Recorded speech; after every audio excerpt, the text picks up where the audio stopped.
నమస్తే. రాష్ట్ర వ్యాప్తంగా మహిళా ఓటర్లే అత్యధికంగా ఉన్నారు అనే లెక్క తేలింది.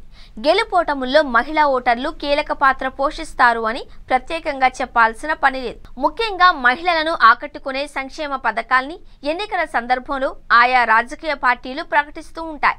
ఈ దఫా ఎన్నికల్లో కూటమి సూపర్ 6 సంక్షేమ పథకాలలో మహిళలకు పెద్దపీట వేసిన సంగతి తెలిసిందే. సూపర్ 6తో పాటు మరికొన్ని పథకాలు కూటమికి అపరిమితమైన అధికారం దక్కేలా క్రియాశీలకంగా పనిచేశాయని వైసీపీ పదే పదే చెబుతోంది. ఇప్పుడు ఆ హామీలన్నీ ఎందుకు అమలు చేయలేదు అని వైసీపీ అధినేత జగన్తో పాటు ఆ పార్టీ నాయకులు పదే పదే నిలదీస్తున్న సంగతి తెలిసిందే. కాసేపు వైసీపీ నిలదీతను పక్కన పెడితే ఆ పార్టీ సొంత పత్రికలో వచ్చిన వార్త నిజమే అయితే కూటమికి డేంజర్ సిగ్నల్స్ మోగుతున్నట్టే అని కూటమి నేతలు అంటున్నారు. డిప్యూటీ స్పీకర్ రఘురామకృష్ణరాజు ప్రాతినిధ్యం వహిస్తున్న ఉండి నియోజకవర్గంలో సోమవారం మంత్రి నారా లోకేష్ పర్యటించారు.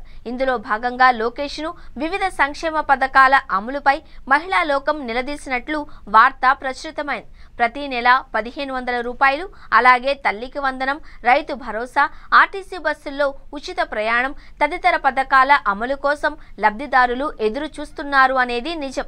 రైతు భరోసా మినహాయిస్తే మిగిలిన సంక్షేమ పథకాలన్నీ పూర్తిగా మహిళలకు సంబంధించినవే.